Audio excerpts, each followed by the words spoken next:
Bharatiya Janata party ने vote की चोरी की।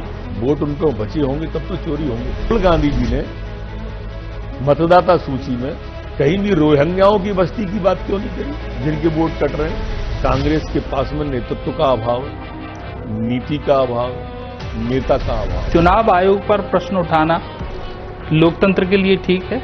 मैं तो कांग्रेस से कहूंगा कि सच मानिए, हुजूर चेहरे पर धूल है, इल्जाम आईने पे लगाना हुजूर है।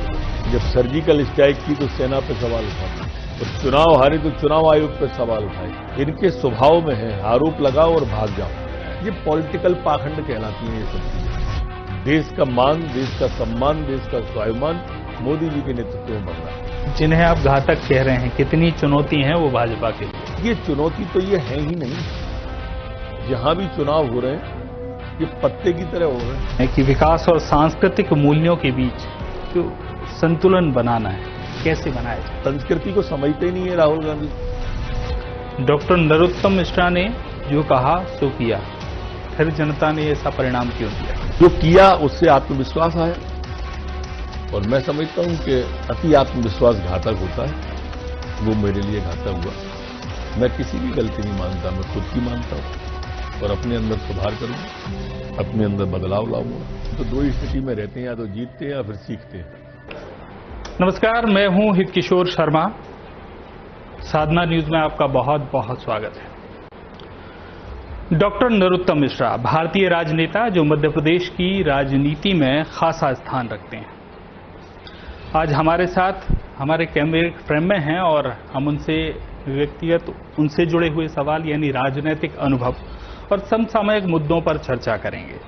इसके साथ ही और जो राजनीतिक परिस्थितियां पिछले दिनों बनी उन पर भी, उन पहलुओं को भी छूने की कोशिश करेंगे। लेकिन फिलहाल वर्तमान में डॉक्टर नरोत्तम मिश्रा जिस विषय को लेकर बेहद मुखर हैं, बात की शुरुआत वहां से करते हैं। डॉक्टर साहब, आपका बहुत बहुत स्वागत है। बहुत धन्यवाद। विपक्ष इन दिनों एक बहुत संगीन आरोप लगा रहा है, भारतीय जनता पार्टी ने चुनाव हाईजैक किए, वोट की चोरी की। आपने दिल चुराया या वोट चोरी किए? कुछ होता है ना, जैसे मेरे पास 500 रुपए थे, वो चोरी हो गए। वोट उन पे बचे होंगे तब तो चोरी होंगे। कांग्रेस पे वोट मोड नहीं। और जहां तक हमारे ऊपर आरोप है, हमारे प्रिय नेता माननीय नरेंद्र मोदी जी, जनता को उन्हीं से आस है और उन्हीं में विश्वास है। 24 घंटे आठों पहर जो सतत वो जनता की सेवा में लगे हुए हैं पूरी पार्टी के साथ में, वही उनका विश्वास चुनाव में आता है। एक बात आज तक समझ में नहीं आई मेरी कि जहां ये जीत जाते हैं वहां वोट हम नहीं चुराते, जहां ये हार जाते हैं वहां वोट चुरा लेते हैं। 11 साल तक ईवीएम का रोना रोते रहे। अब ईवीएम हटी तो वोट चुराने पे आ गए। दरअसल राहुल गांधी जी भ्रम की राजनीति करना जानते हैं। जनता में भ्रम फैलाओ, जैसा लोकसभा चुनाव में वो लाल किताब लेके फैलाते रहे। संविधान बदल देंगे, संविधान बदल देंगे। वो जो प्रतीक थी वो संविधान था, उनके हाथ में जो था। तो लाल किताब जो संविधान के लिए हुए थे, वही किताब को बदलने की बात करते, जबकि सब लोग जानते हैं कि दरअसल मोदी जी और उनकी टीम नीचे से ऊपर तक संविधान का कितना सम्मान कर। संविधान बदला कांग्रेस ने। अगर तीनों का मिला लें तो 100 बार से ज्यादा अकेला संविधान कांग्रेस के लोगों ने बदल दिया। हमने तो संविधान को दुरुस्त करने का काम किया, चाहे 370 हटाने की बात हो, चाहे 35 को दुरुस्त करने की बात हो, चाहे सीएए की बात हो। ये सारी चीजें दुरुस्त करने का काम मोदी जी ने किया जो ये बिगाड़ गए थे। लेकिन उसके बावजूद भी वही भ्रम फैलाने की राजनीति 11 साल ईवीएम की करी, 2 साल से संविधान की कर रहे हैं, अब वोट चुरा लिया इसकी कर रहे हैं। आप मेरे को एक बात समझाइए, जिस कर्नाटक का वो उदाहरण दे रहे हैं, उस कर्नाटक में सरकार कांग्रेस की, अधिकारी कांग्रेस समर्थित सरकार के, और आरोप ही इन्हीं के मंत्री, कांग्रेस के ही नेता ने आरोप लगाया, एन चेमन्ना ने, और इन्होंने उसी से इस्तीफा ले लिया। कहते हैं कांग्रेस के अंदर आंतरिक लोकतंत्र है। जिस पार्टी में बोल ही नहीं पाता हो व्यक्ति, उसमें आंतरिक लोकतंत्र काहे का? इस्तीफा ले लिया गया मंत्री से, जो इस बात का द्योतक है, इस बात का प्रमाण है कि कांग्रेस के अंदर न तो आंतरिक लोकतंत्र है, न कांग्रेस लोकतांत्रिक मूल्यों पर विश्वास करती है।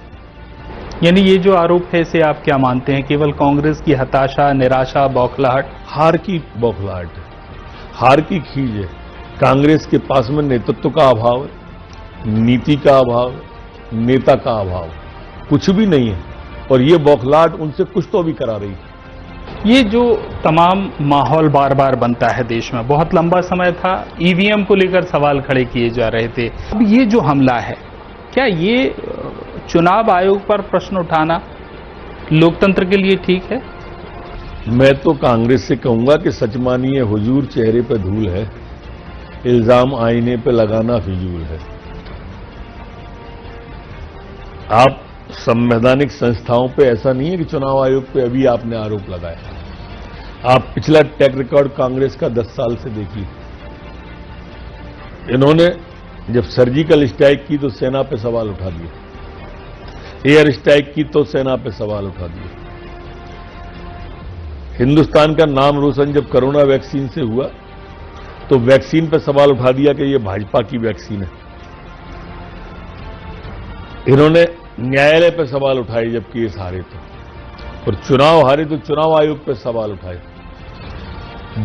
सीबीआई पे सवाल, ईडी पे सवाल। ऐसी संवैधानिक संस्था है कौन सी जिस पे इन्होंने सवाल उठाना छोड़ा हो? इनके स्वभाव में है आरोप लगाओ और भाग जाओ, वही अभी कर रहे हैं। आप ध्यान करो, शुरू से अभी तक जितने आरोप लगाए, शुरू कर दिया चौकीदार चोर है। आप ध्यान करोगे तो ऐसे आरोप हैं जो कहीं सिद्ध ही नहीं हुए। राफेल के ऊपर आरोप इसी तरह से लगाए इन्होंने चुनाव में, और चुनाव में जब मुंह की खाते हैं तब नींद खुलती है। अरे राहुल बाबा, चौकीदार चोर नहीं, सर्जिकल स्ट्राइक रात में, एयर स्ट्राइक रात में, ऑपरेशन सिंदूर रात में, इसका मतलब वो जग रहा है, हर चीज रात में भी देख रहा है, और जिस सारे के सारे परिणाम आपके सामने लाके आ रहा है। देश का मान, देश का सम्मान, देश का स्वाभिमान मोदी जी के नेतृत्व में बढ़ रहा है। लेकिन वो तर्क देते हैं कि चुनाव प्रक्रिया पुराने जैसी हो जानी चाहिए, यहां बहुत घपले घोटाले। ईवीएम पे अगर हम बात करें, आज तो माहौल कुछ और बना दिया गया है, तो क्या बैलेट पेपर से चुनाव आज संभव है? कहने लगे कि अब जब हम बुलेट ट्रेन पे अगर जा रहे हों और बैलगाड़ी की कोई बात करे, दरअसल है क्या, इनके पास में जिस तरह का इनके जो गठबंधन है ना, ये जो गठबंधन है इसमें राहुल और लालू जैसे लोग हैं। इतिहास साक्षी है कि बैलेट की चोरी किस तरह से बूथ कैप्चरिंग होती थी बिहार में और यूपी में।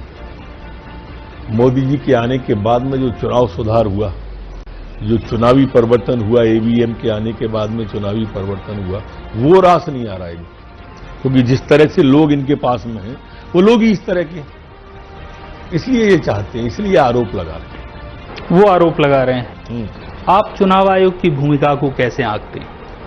देखिए, चुनाव आयोग की भूमिका एकदम निष्पक्ष होनी चाहिए, निष्पक्ष हमें प्रतीत होती है। फिर आरोपों में अगर स्थिति अभी देखें तो वो तो बहुत कोशिश कर रहे हैं, अब तो उन्होंने एक वेबसाइट भी बना दी। ये पॉलिटिकल पाखंड कहलाती हैं ये सब चीजें, और ये जो पॉलिटिकल पाखंड कह रहे हैं, करते हैं राहुल जी, इससे ज्यादा हासिल होने वाला है नहीं। क्या आपको लगता है ये जो वेबसाइट और तमाम जो उपक्रम कर रहे हैं मिस्ड कॉल देने का, इससे बहुत सारे लोग मान बैठेंगे कि कांग्रेस और विपक्ष जो कह रहे हैं? कोशिश तो यही है, लेकिन जैसे मोदी जी ने विकास की मुख्य धारा को पकड़ा है, देर सवेर आम लोगों को दिखाई तो देता है ना कि इन 10 सालों में देश कहां से कहां गया, और कांग्रेस की 50 सालों में देश कहां था। बैलगाड़ी वाले देश में बुलेट ट्रेन चल रही है, हवाई जहाज जैसा सफर हो रहा है, दिल्ली से 1-1.5 घंटे के अंदर जयपुर आ रहे हैं, हवाई जहाज से आते हैं उतनी देर में आ रहे हैं। तो आप कल्पना तो करिए, एक व्यक्ति को हवाई चप्पल पहनने वाला हवाई जहाज की यात्रा अगर करता हो, मैं जिस दतिया शहर से आता हूं माई के दरबार से, वहां हवाई 1500 रुपए का टिकट है भोपाल से दतिया। जो शताब्दी का है, जो वंदे भारत के टिकट का किराया है, वो हवाई जहाज का किराया। तो ये मोदी जी थे तभी संभव था। बाकी मनमोहन सिंह जी से संभव या राहुल जी से संभव करवा, तो ये असंभव सी चीज है।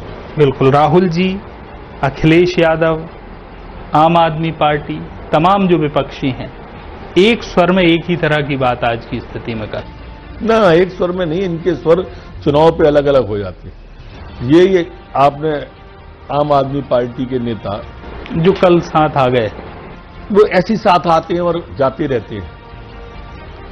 वो मुख्यमंत्री अभी चुनाव लड़ रहे थे तो राहुल गांधी उनको शराब घोटाले का माफिया बता रहे थे, और उसके पहले वो उनसे पप्पू कहते थे, केजरीवाल जी।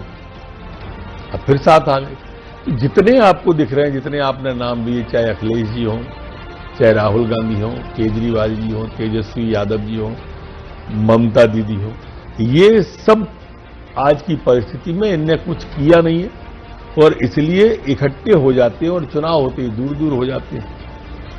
ये इनका कोई भरोसा नहीं है देश का क्या करेंगे।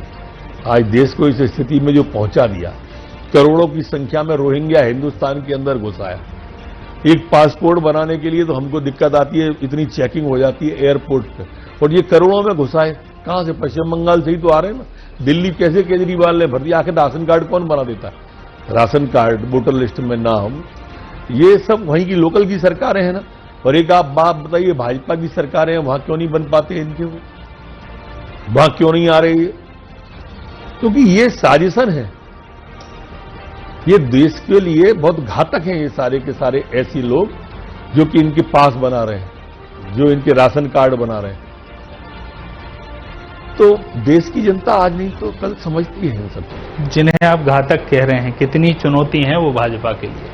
देखिए, चुनौती तो ये है ही नहीं। जहां भी चुनाव हो रहे हैं, ये पत्ते की तरह उड़ रहे हैं, जहां भी होते जा रहे हैं। और आप देख लो, यही केजरीवाल जी थे ना जो दिल्ली की तरफ मुंह करके देख लेते, जो लगते थे केजरीवाल बड़ी भारी उम्मीद है, नक्शे से आउट हो गए। वो एक साबुन का ऐड आता है ना कि ढूंढते रह जाओगे, आप ढूंढते रह जाओगे। मैं आपको समझा नहीं, दाग नहीं, उस ऐड की तरह है, इसमें आता है ढूंढते, इनको ढूंढते ही रह जाओगे आप। ये मिलेंगे नहीं आपको, क्योंकि ये जब भी सरकार में आए हैं तो इन्होंने शराब घोटाले किए। आते किस तरह से? आते ऐसे आए कि लाल बत्ती नहीं होना चाहिए, मैं बहुत साधारण आदमी हूं, मैं वीआईपी कार में नहीं चलूंगा। जिनके टॉयलेट की सीट करोड़ों की लग जाए, उनसे क्या उम्मीद करोगे? करोड़ों में 40 करोड़ के पर्दे जिनके लग जाए, उससे क्या उम्मीद करोगे? मैं तो आज तक नहीं समझ पाया, गरीबों के नाम पे लड़ने वाले लोग ये अरबपति कैसे हो जाते हैं? उनके नाम पे लड़ते क्यों भाई? और लड़ते हो तो उनके नाम पे लड़के आप अरबपति हो कैसे जाते हो?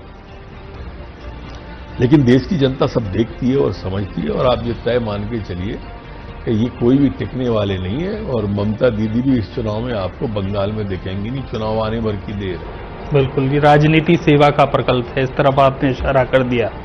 सिद्धांत ताक पर रख दिए गए हैं, ऐसी स्थिति क्या देश में निर्मित हो गई है? चूंकि आरोप से भी इतर हम जो उदाहरण अभी आपने दिए, टॉयलेट सीट का उदाहरण हो, पर्दे का उदाहरण हो, तमाम उदाहरण हैं, सिद्धांतों को ताक पर रख दिया, खूंटी पर टांग दिया। इनके सिद्धांत थे ही नहीं, ये तो कहते कुछ और हैं और करते कुछ और हैं। उनके कई वीडियो पहले वायरल हो चुके हैं ऐसे। तो इनके सिद्धांत कभी नहीं होते हैं, ये तो एक आवरण ओढ़ के जनता के सामने आ जाते हैं। हाथी के दांत खाने के दिखाने के वो वाला किस्सा रहता है ना, दांत खाने के अलग होते हैं, दिखाने के अलग होते हैं। ये कमोबेश वैसे ही लोग हैं, एक आवरण ओढ़ के, खाल ओढ़ के किसी दूसरे की आ गए और उसके बाद में जनता को भ्रमित करना, बस वही भ्रम, उसी तरह की राजनीति राहुल जी कर रहे हैं। एक बात देखिए, जहां कांग्रेस की सरकार आई है, पिछले 10-15 साल की बात कर रहा हूं, दोबारा नहीं आई। और जहां हमारी सरकार आई है, गई नहीं है आज तक। 30-35 साल का रिकॉर्ड हो गया गुजरात का, मध्य प्रदेश का, छत्तीसगढ़ का और वहां का। लगातार आप देखिए चल रहे हैं। अगर एक बार आते हैं तो हम जनता का दिल जीतने की कोशिश करते हैं, मन जीतने की कोशिश करते हैं, सेवा करने की कोशिश करते हैं और समर्पित भाव से पूरी पार्टी लगती है। कुछ स्थितियां विपक्ष के आरोपों को सही भी साबित करती हैं। बहुत बड़ा मुद्दा है रोजगार को लेकर, युवाओं के रोजगार को लेकर, उसे लेकर सरकार की नीतियां क्या वाकई वैसी रहीं जैसी चुनाव प्रचार के दौरान थी, घोषणा पत्र में थी? स्टार्टअप इंडिया मोदी जी लेके आए। अच्छा, मैं योजनाएं गिनाऊंगा तो लंबी हो जाएंगी। आपने देखा देश का प्रधानमंत्री नियुक्ति पत्र खुद बांट रहा हो। मोदी पहले कभी आपने, भाई प्रधानमंत्री तो कई हुए ना मोदी जी के पहले। आप मुझे बताइए कि आपने कब देखा किसी प्रधानमंत्री को नियुक्तियों की चिंता करता हुआ, रोजगार की चिंता करता हुआ, रोजगार उन्मूलक योजनाएं लेके कोई प्रधानमंत्री आ रहा हो, सीधा संवाद छात्रों तक से कर रहा हो कोई प्रधानमंत्री? मोदी जी के पहले कौन देखा था आपने? तो ये बता दो, देखा नहीं होगा आपने कोई नियुक्ति पत्र बांटता।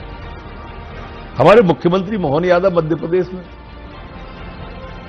माने एक तरह से रोजगार मेले मध्य प्रदेश में लग रहे हैं, नियुक्ति पत्र मध्य प्रदेश के बढ़ रहे हैं और लगातार इन्वेस्टर समिट, जिस दिन से मुख्यमंत्री बने लगातार उद्योगों को लाने का, रोजगार के अवसर बढ़ाने का ये काम भारतीय जनता पार्टी ही कर रही है।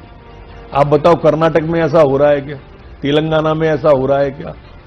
हालात तो ये हो गई है कि हिमाचल में तनख्वाह बांटने को पैसा नहीं है इनके पास में।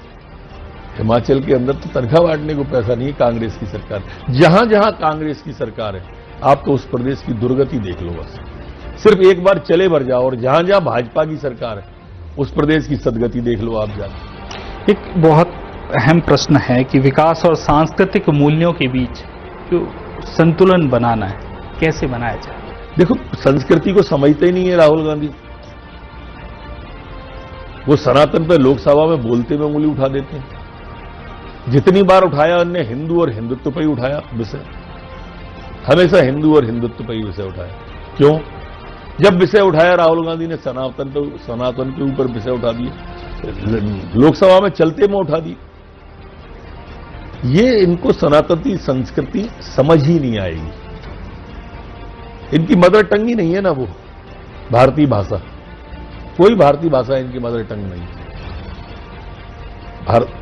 मातृभाषा हम जिसे कहते हैं, मदर टंग जिसे कहते हैं, वो होती है जिस भाषा में सपने आते हो हमें, और इनको कभी भारतीय भाषा में सपने आते ही नहीं राहुल गांधी जी को। ये सदैव सनातन पर चोट करते रहे और इनका गठबंधन जो है पूरा का पूरा, कोई सनातन को डेंगू कहता है, कोई सनातन को मच्छर कहता है, कोई गोबर पर सवाल उठाता है, कोई गाय पर सवाल उठाता है, कोई हिंदू पर उठाता है, कोई हिंदुत्व पर उठाता है। ये स्थिति राहुल गांधी जी की है। ये इटालियन संस्कृति में लगे रंगे रंगाए राहुल गांधी जी हैं। ये भारतीय भाषाओं को क्या समझेंगे? और देश भी समझ रहा है इनकी लगातार इस तरह की वो। आप एक बात बताओ, मैंने कल एक सवाल पूछा था कि राहुल गांधी जी ने मतदाता सूची में कहीं भी रोहिंग्याओं की बस्ती की बात क्यों नहीं करी, जिनके वोट कट रहे हैं? ये मूल निशाना वो है, ये बचाना चाहते हैं उन वोटों को, रोहिंग्याओं के वोटों को, जो आ गए विदेश से भारत के अंदर बस गए। ये उनको बचाना चाहिए। फर्जी मतदाता सूची मूल रिकॉर्ड नहीं है, ये उसकी तैयारी चल रही है इनकी। इशारा उस तरफ आएगा, आप देख लेना थोड़े दिन के अंदर। बिल्कुल, आपने एक दिशा दे दी है भारतीय जनता पार्टी को।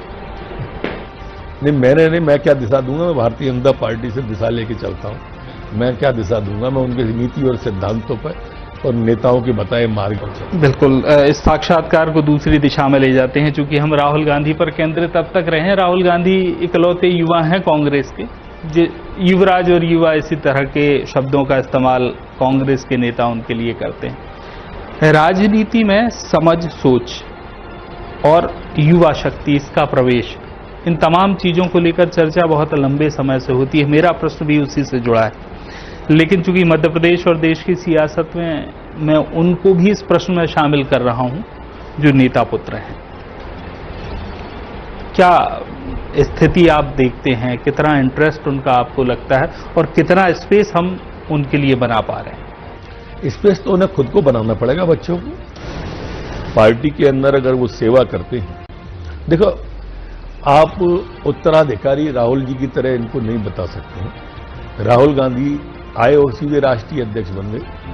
भाजपा में राष्ट्रीय अध्यक्ष कल कौन बनेगा, हम में से क्या कोई भी नहीं बता सकता इसको। जब नड्डा जी बनने वाले थे तो उनको कोई नहीं बता सकता था। नड्डा जी के पहले माननीय अमित शाह जी बनने वाले थे, ये कोई नहीं बता सकता था। ऐसे आप पीछे चले जाओ तो आखिरी तक आप नहीं तय कर पाओगे कौन अध्यक्ष बनेगा। बड़ी पार्टी है, बड़ा समूह है, कार्यकर्ता बैठते हैं, टोली बैठती है, तय करती है।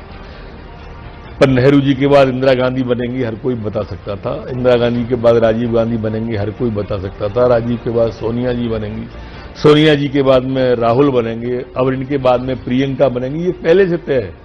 केवल नेता पुत्रों की ही बात नहीं है। नया नेता जब सियासत में जमने की कोशिश करता है तो उसके भी पैर खींचने की कोशिश होती। बहुत सारे उदाहरण ऐसे हैं, ऐसे उदाहरण भी मिलेंगे जिन्हें पर्याप्त स्पेस दिया गया है, जो सफल हैं, केंद्रीय मंत्री तक बने हैं नेता पुत्रों में।